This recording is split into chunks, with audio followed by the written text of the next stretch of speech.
Hello everyone, Assalamu alaikum. Welcome back to my new another vlog. This is nice. সবার কি অবস্থা, কেমন আছেন? আশা করছি আল্লাহর রহমতে সবাই ভালো আছেন, সুস্থ আছেন। আমরাও আলহামদুলিল্লাহ ভালো আছি। ভিডিওটা দেখে তো বুঝেই গিয়েছেন কি সম্পর্কে হতে চলেছে। তো এখানে ব্রোকলি নিয়ে এসেছে দুই ধরনের, একটা পার্পল কালারের ছিল আর একটা গ্রিন কালারের। তো এখান থেকে আমি পার্পল কালারটা নিয়ে রান্নাটা করে নিব। তো আমি কিন্তু ব্রোকলি এর আগে খাই নাই কখনো, তো দেখছি যে নিয়ে এসেছে, তো তার জন্য সব থেকে ছোট সাইজেরটাই নিয়ে নিলাম। কেমন লাগবে জানি না, তো তার জন্য ছোটটাই নিয়ে আগে কেটে নিচ্ছি এখানে, নিয়ে তারপরে রান্না করব। তো রান্না করার পরে দেখলাম যে ফুলকপির মতোই লাগলো খেতে, তবে একটু টেস্টটা ডিফারেন্ট আছে, আর এটা দেহের জন্য অনেক উপকারী। তো এখানে আমি কেটে নিচ্ছি এক এক করে।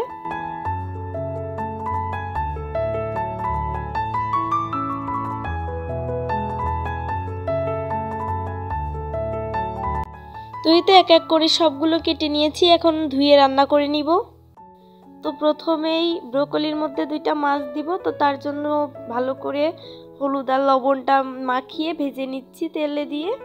তারপরে ভাজিটা হয়ে গেলে উঠিয়ে রেখে এরপর তরকারিটা রান্না করে নিব। এই তো মাছের কড়াইটা উঠিয়ে রেখেছি, মাছ ভাজা হয়ে গিয়েছে, এখন তরকারি কড়াইটা দিয়ে নিলাম। এখন পর্যাপ্ত তেল দিয়ে তার মধ্যে বাটা মশলাটা দিয়ে দিয়েছি। এখানে মরিচ, পেঁয়াজ, রসুন আর সরিষা দেওয়া আছে বেটে একসঙ্গে তেলের মধ্যে দিয়ে দিয়েছি। দিয়ে বেশ কিছুক্ষণ একটু নেড়ে চেড়ে কাঁচা গন্ধটা চলে গেলে তার মধ্যে কিন্তু পরিমাণ মতো হলুদ এবং লবণ দিয়ে দিব। দিয়ে আবারও খুব ভালোভাবে নেড়ে চেড়ে একটু কষিয়ে নিব। এখন বেশ কিছুক্ষণ একটু কষিয়ে নেওয়ার পরে এর মধ্যে আমি ধুয়ে রাখা ব্রোকলিটা দিয়ে দিলাম। দিয়ে আবারও খুব ভালোভাবে নেড়ে চেড়ে দিতে হবে যেন মশলাটা ব্রোকলির সঙ্গে খুব ভালোভাবে মিশে যায়। তারপরেই পানিটা দিবেন।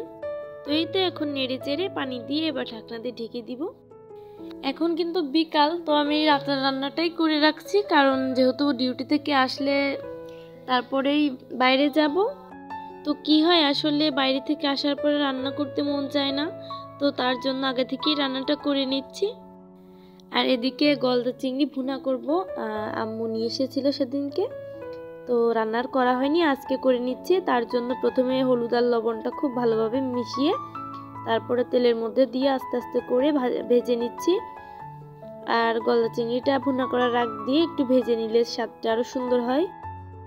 আসলে এই চিংড়িটা কিন্তু আমি আগে মোটেও পছন্দ করতাম না, তো মানুষ আসলে অভ্যাসের দাস, অভ্যাস মানুষকে বশ করতে পারে।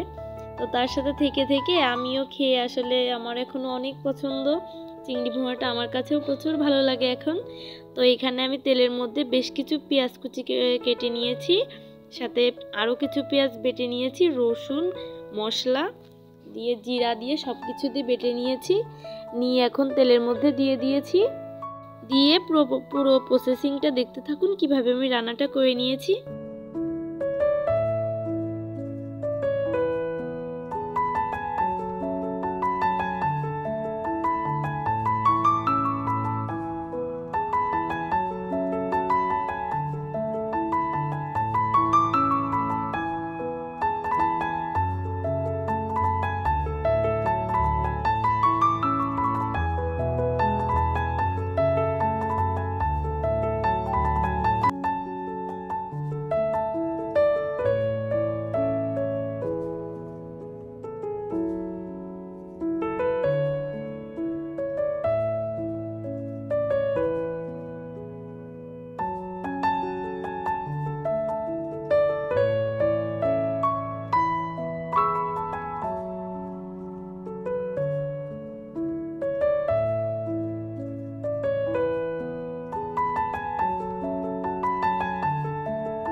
গলদা চিংড়ি ভুনাতে আসলে প্রচুর পরিমাণ কষাতে হয়।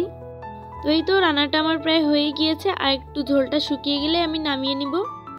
এই তো এর মধ্যে আমার রান্নাটাও কমপ্লিট হয়ে গিয়েছে, আর দেখতে প্রচুর লোভনীয় লাগছিল। তো উপর থেকে আমি একটু ভাজা জিরাটা গুঁড়া করে নিয়েছি, নিয়ে ভাজা জিরাটা দিয়ে দিচ্ছি উপর থেকে, তাহলে সুন্দর একটা ফ্লেভার বের হবে। আর কালারটা দেখেই তো বুঝতে পারছেন কতটা সুন্দর হয়েছে, আর খেতেও মাশাআল্লাহ অনেক সুন্দর হয়েছিল। A few moments later. তো এই তো সে ডিউটি থেকে চলে এসেছে, আর একটু রেস্ট নিয়ে আমরা বাইরে চলে এসেছি র্যাকটা নেওয়ার জন্য।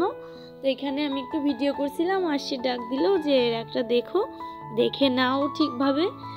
তো এই তো আমাকে রিক্সায় উঠিয়ে দিয়েছিল, আমি একা একাই নিয়ে চলে আসছিলাম, আর তার একটু কাজ ছিল, তো সে একটু পরে আসছিল। A few inches later.